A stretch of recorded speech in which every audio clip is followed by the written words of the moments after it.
Hello అండి, welcome to Shanvi channel. ఈరోజు మేము టమాటా ఎగ్ కర్రీ చేస్తున్నామండి. టేస్టీగా ఈరోజు మా హస్బెండ్ చేస్తున్నారు. ముందుగా ఆయిల్లో ఉప్పు, పసుపు, కారం వేసి ఎగ్స్ వేసి ఫ్రై చేసుకోవాలండి. ఇలా ఆయిల్లో ఎగ్స్ని ఫ్రై చేస్తే చాలా బాగుంటుంది. ఎగ్స్ ఫ్రై అయిన తర్వాత ఒక ప్లేట్లోకి తీసుకోవాలి. మరో 2 స్పూన్స్ ఆయిల్ వేసుకొని అది కొంచెం వేడొచ్చాక దాంట్లో జీలకర్ర,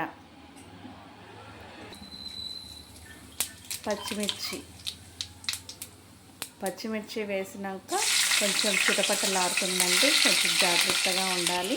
తర్వాత ఒక 3-4 ఆనియన్స్ వేసుకోవాలండి. అవి కొంచెం ఫ్రై అవ్వాలి, కలుపుతూ ఉండాలి. కొంచెం సాల్ట్ వేస్తే త్వరగా ఆనియన్స్ ఫ్రై అవుతాయి. అందులో కరివేపాకు వేసుకొని బాగా కలుపుకోవాలి. కొంచెం లైట్గా కలర్ వస్తున్నప్పుడు అందులో అల్లం వెల్లుల్లి పేస్ట్ వేసుకొని కలుపుకోవాలి. బ్రౌన్ కలర్ వచ్చే వరకు కలుపుతూ ఉండాలి. తర్వాత అందులో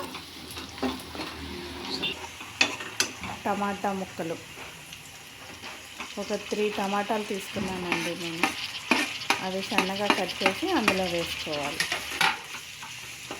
వేసి బాగా కలుపుకోవాలి.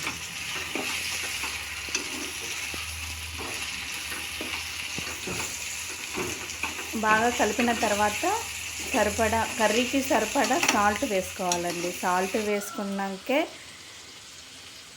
బాగా టేస్ట్ ఉంటుంది. సాల్ట్ తక్కువైతే కర్రీ టేస్ట్ ఉండదు. సరిపడా సాల్ట్ ఉంటేనే టేస్ట్ బాగా ఉంటుంది. బాగా కలుపుకున్నాక అందులో కొంచెం పసుపు, ఒక 1/2 టీ స్పూన్ వేసుకోవాలి. తర్వాత 2 స్పూన్స్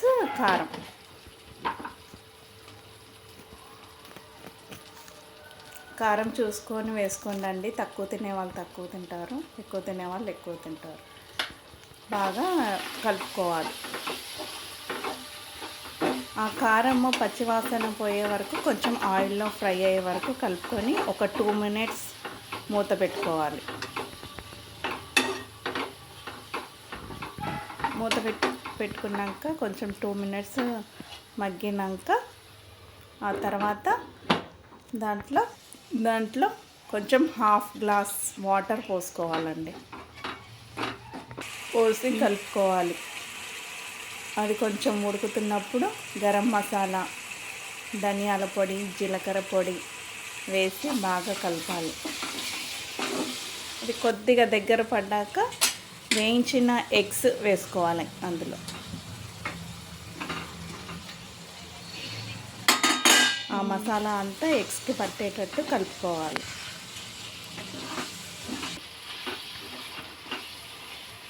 ఒక 2 మినిట్స్ మూత పెట్టుకొని కొంచెం దగ్గర పడ్డాక మూత తీసేసి మళ్ళీ కలుపుకొని లాస్ట్కి కొత్తిమీర వేసుకోవాలండి.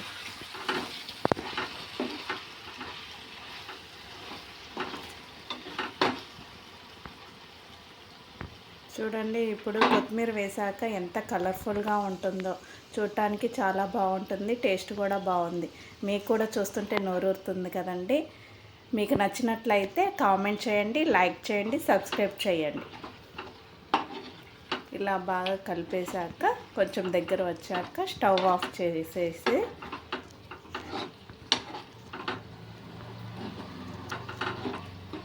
ఒక బౌల్లోకి తీసేసుకోవాలి.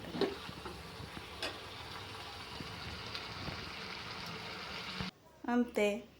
నెక్స్ట్ వీడియోలో మళ్ళీ కలుద్దాం. బాయ్.